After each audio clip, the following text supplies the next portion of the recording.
todos, boa noite a todas, são 19h30. Vamos ouvir o clamor da terra e o clamor dos pobres? E aí, pessoal, como é que vocês estão? Vocês estão bem?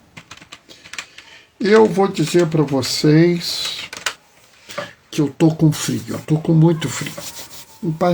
Eu acho assim que gozado porque, deve ser porque eu emagreci, mas eu tô com mais frio que o meu habitual, né? Também os cariocas, eles gostam de calor, sabe? Eles não gostam de frio, não. E eu, quando estava vindo para casa agora, dava 17 graus.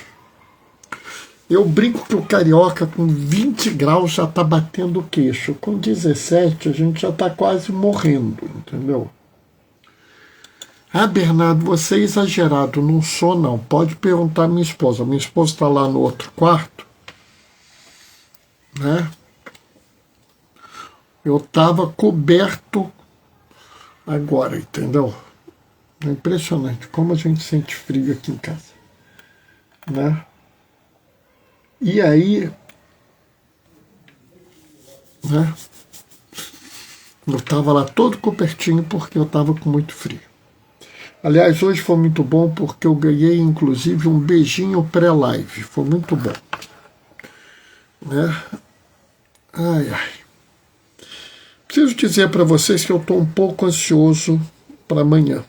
Porque amanhã a gente vai ter a oportunidade de ler a exortação do Papa, né?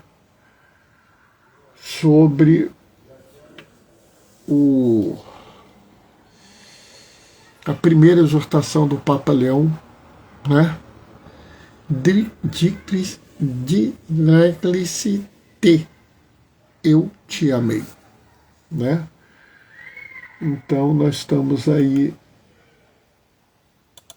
esperando para ler essa encíclica, né? Encíclica não, exortação. É uma exortação apostólica. Eu, sinceramente, estou um pouco ansioso. Estou querendo realmente dar uma olhada nessa exortação.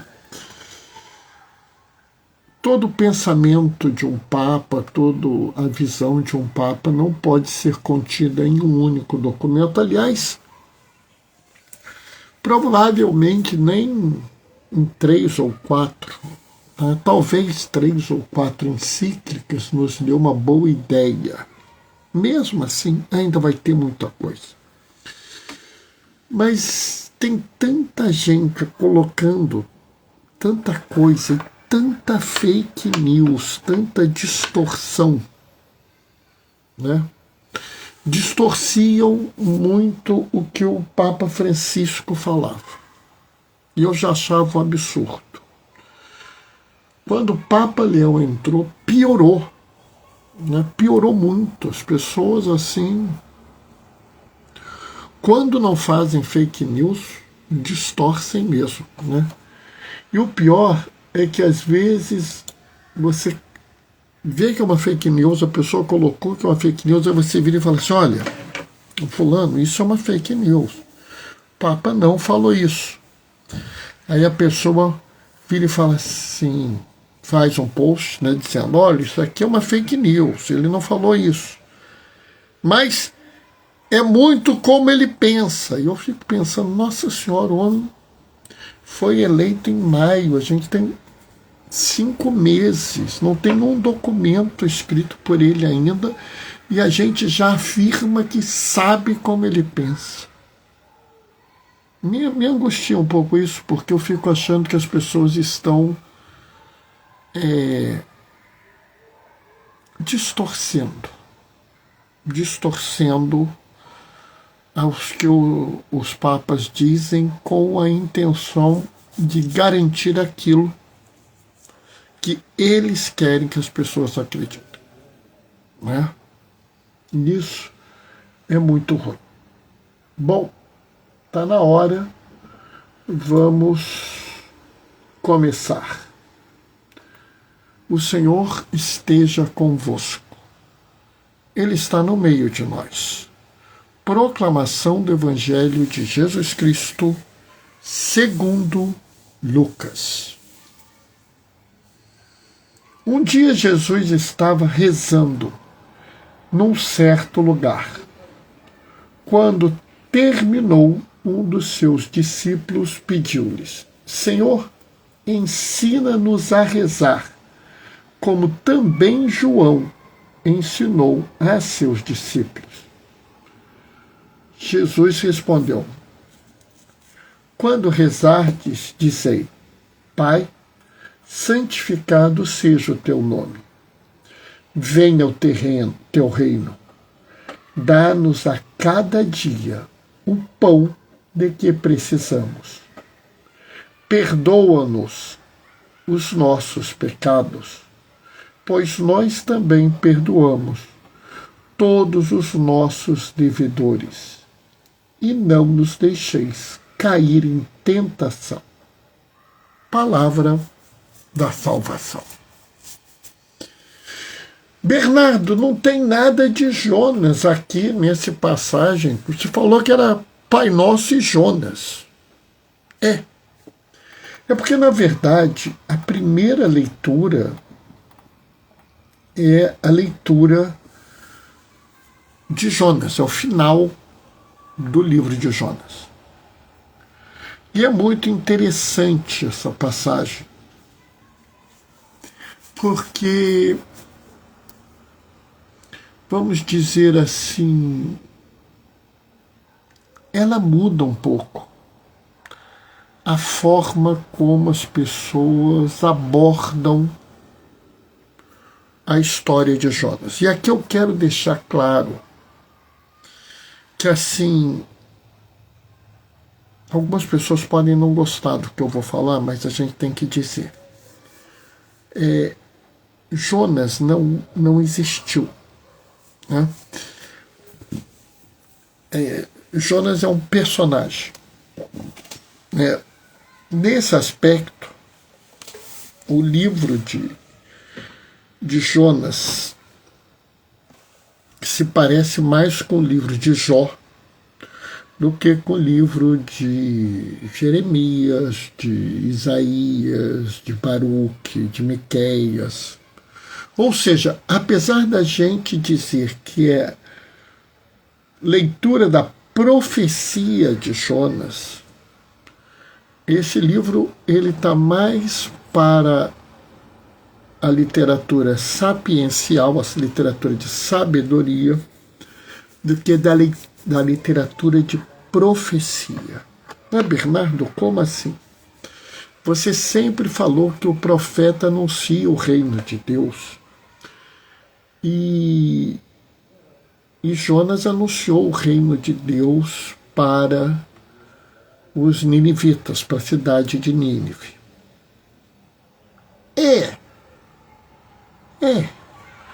Mas o profeta denuncia os erros do mundo.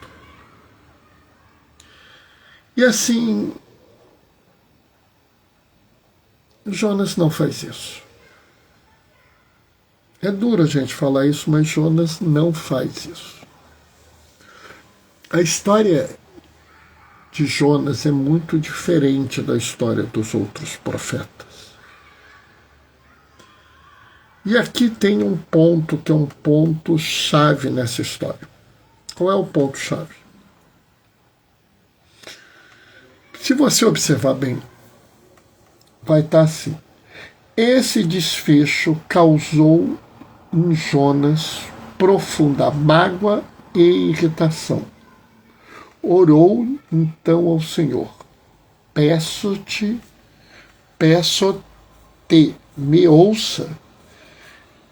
Não era isto que eu receava quando ainda estava em minha terra. Observem bem. Jonas foi a Nínive se converteu e foi poupada.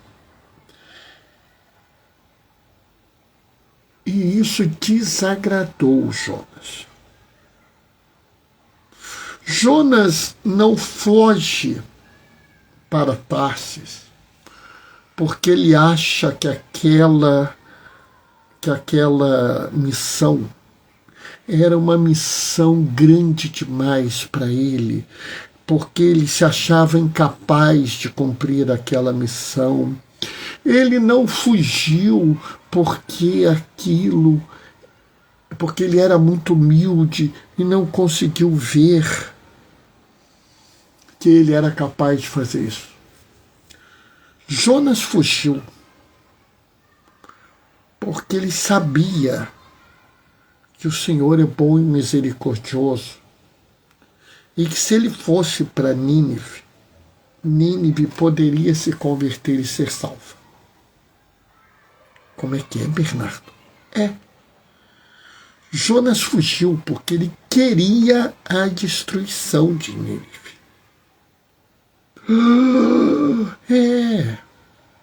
Nínive era uma cidade de um reino inimigo do povo de Israel. Então, na cabeça de Jonas, o ideal é que Nínive fosse destruída.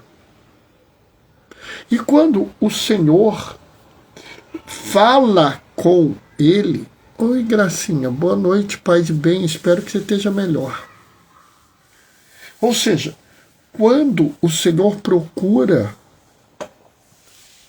Jonas e fala assim, Jonas, você tem que ir para Nínive, salvar o povo de Nínive, ele vira e fala assim, não, mas para que, Senhor? Deixa destruir Nínive. Não, Jonas, vai lá.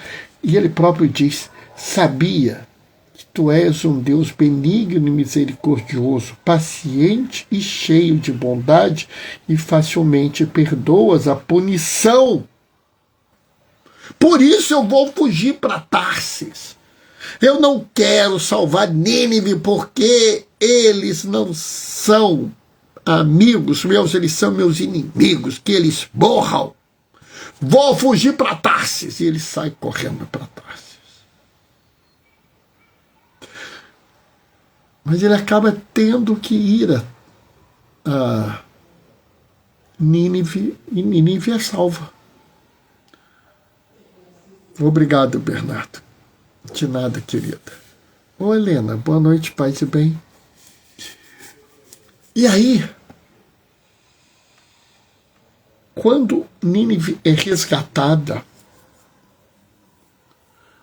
o Jonas fica enfurecido, ele fica tão desgostoso daquilo, que ele fala assim, eu prefiro morrer, leva a minha vida, Senhor. E como Deus não levou a vida dele, ele tinha assim uma esperança. Já sei, Deus está armando. Daqui a pouco ele vai massacrar esse povo todo. Eu vou fazer uma cabaninha aqui olhando para Nínive, porque eu vou assistir a destruição de Nínive de camarote. E aí aparece um arbusto lá, que tira o calor, tira o cansaço. Ele olha assim, agora mesmo eu entendi. Deus vai dar uma falsa esperança para esses pecadores, vai destruir esses pecadores. Eu vou assistir tudo aqui de camarote. Vejam bem, nem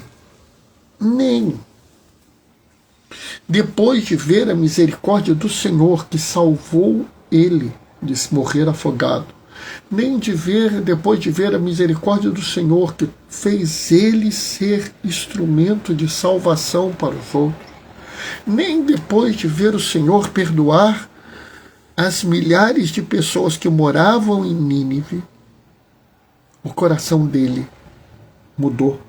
Ele ainda desejava a morte daquelas pessoas. E aqui eu quero fazer uma analogia, uma interpretação que é minha, tá? É minha. Eu não li isso em lugar nenhum. Aquela planta, aquela árvore que cresceu de um dia para o outro, mostra a graça do Senhor. A graça do Senhor é dada a você não porque você merece, mas porque Ele te ama. Ela é dada sem motivo. não é uma recompensa. Deus não é meritocrata. Oi, mozinho, boa noite, paz e bem. Deus não te recompensa com aquilo. Então, mesmo Jonas odiando o povo de Nínive, mesmo Jonas decidido que Nínive devia ser destruído, ao ponto de fugir para Tarsis, mesmo Jonas tendo convertido aquela cidade e ela ter sido salva, o coração de Jonas ainda era duro. O coração de Jonas ainda queria a destruição dos inimigos, não dele, mas de Israel. O povo de Nínive não tinha nada contra Jonas, mas Jonas, porque tinha ódio no seu coração, tinha contra Nínive. Oi, Marli, boa noite, paz e bem. E como o coração dele ainda era duro, ele não pôde usufruir da graça, ele não pôde se beneficiar da graça de Deus, que era aquela árvore imensa. E aí a árvore morre. E naturalmente, como ele não partilha o bem, ele sofre as consequências disso. E esse é o vento quente que bate. E aí ele lamenta de novo ao Senhor: Senhor, pelo amor de Deus, deixa eu morrer. E é muito interessante porque ele fala assim, Deus fala assim para ele: você se angustia porque uma árvore que nasceu num dia morreu no outro. E você se angustia, né? Mas você não se angustia porque iriam morrer 120 mil seres humanos. Sabe, é interessante porque Jonas mostra um tipo de seguidor de Jesus, um tipo de cristão que vocês conhecem. Vocês conhecem Jonas. Há Jonas perto de vocês. Jonas que se fingem pessoas assim muito piedosas, de uma profunda espiritualidade. Pessoas que são capazes de ficar angustiadíssimas porque uma palavra foi falada de um jeito inadequado, porque na hora da celebração a pessoa fez o sinal da cruz assim e não assado, ou bateu no peito 2 vezes e não 3, ou porque numa palestra falou uma coisa que não é exatamente aquilo que você está acostumado a ouvir. Mas que não está nem aí com... Ô Nazir, boa noite, paz e bem. Não está nem aí com o sofrimento dos outros. Né? Por exemplo, tem um bando de gente que fica falando de A, de B, de C.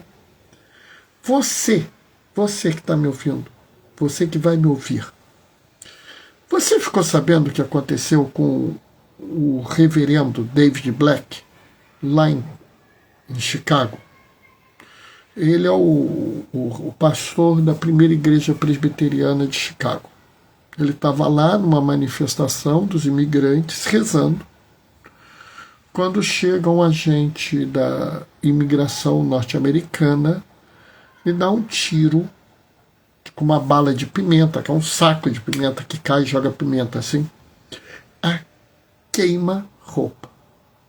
A imagem é assustadora. Ele atirou, eu diria, menos de 10 centímetros. O homem cai no chão. Oi, Gilmar. Boa noite, paz e bem. E ele depois dá mais 6 tiros de balas de pimenta nesse reverendo. Sabe,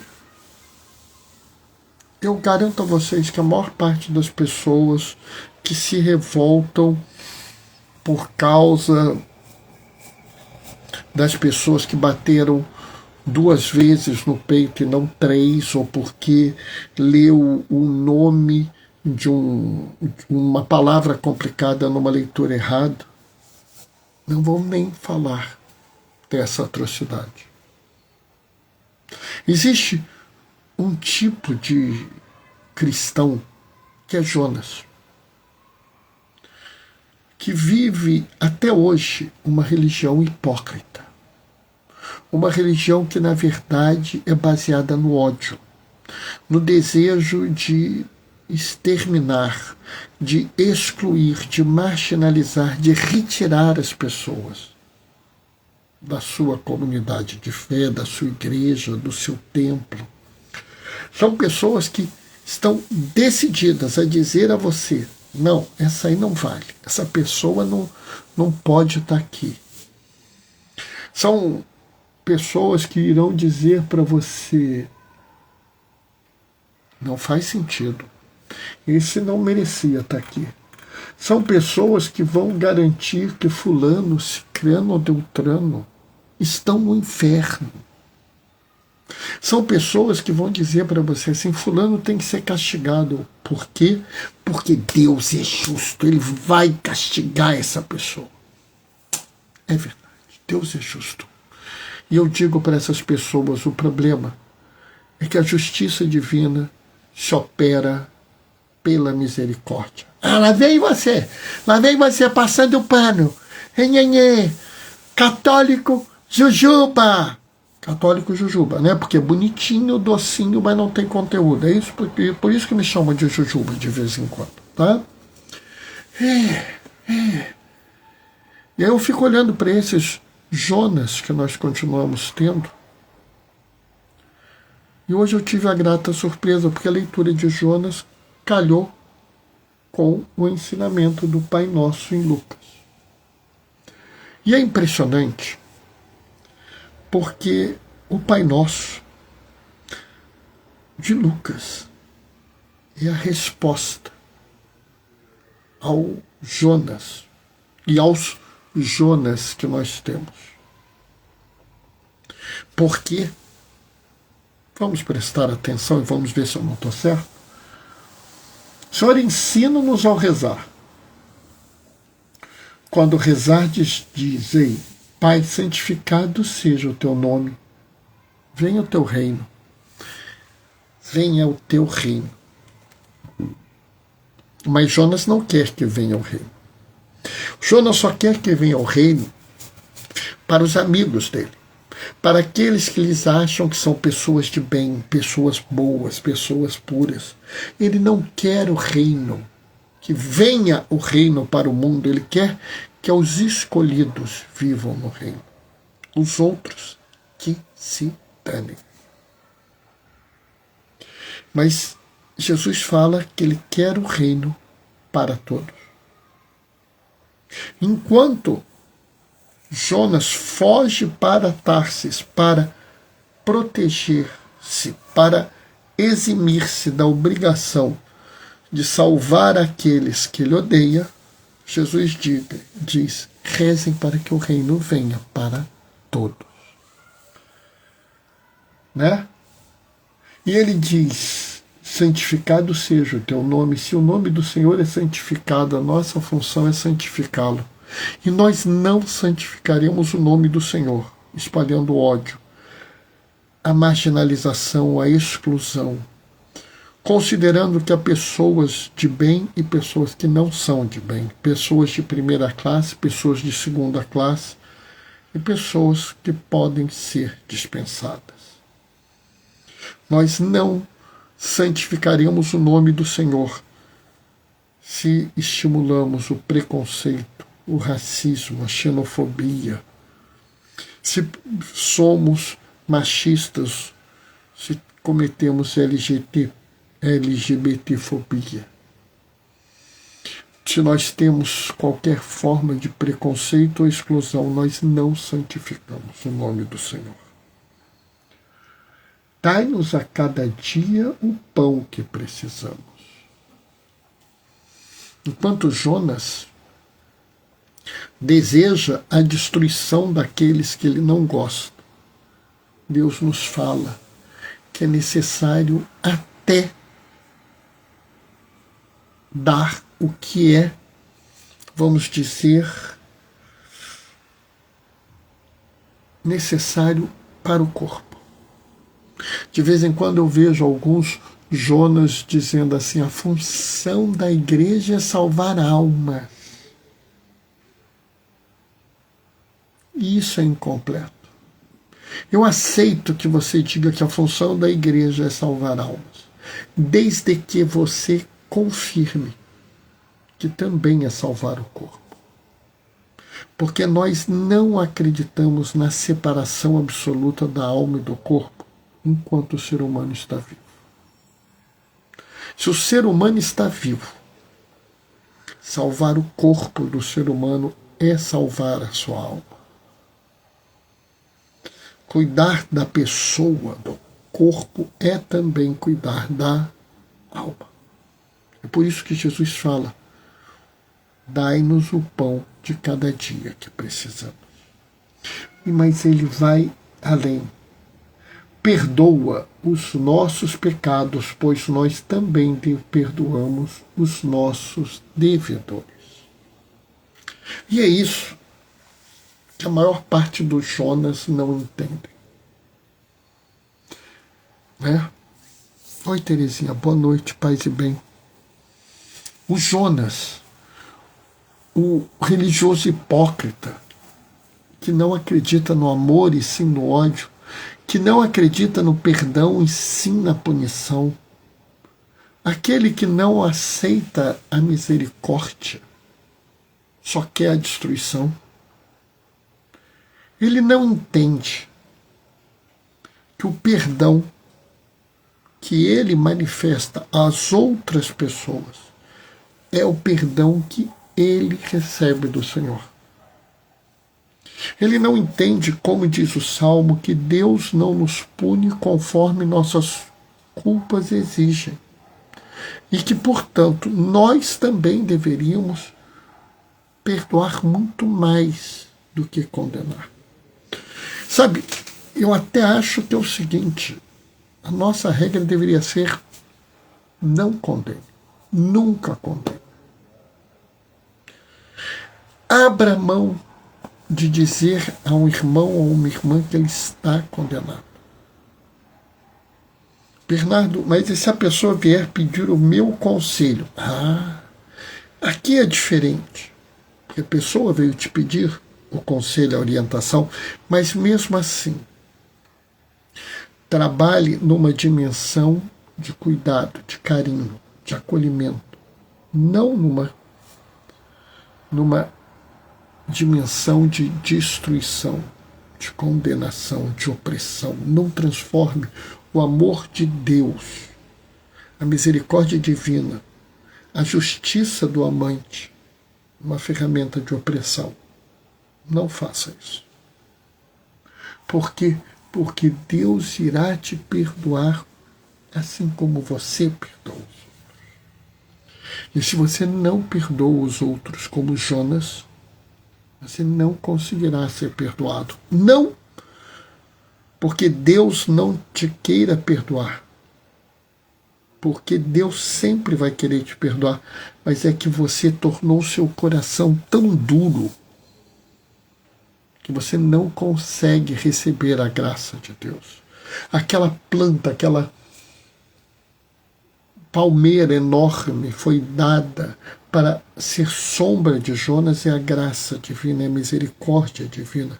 Mas o teu coração duro, o verme da insensibilidade, o verme do ódio, o verme da falta de misericórdia, seca essa graça. Entendem? E ele termina dizendo: não nos deixeis cair em tentação. Porque, da mesma forma que Jonas, nós vivemos num mundo de tentações.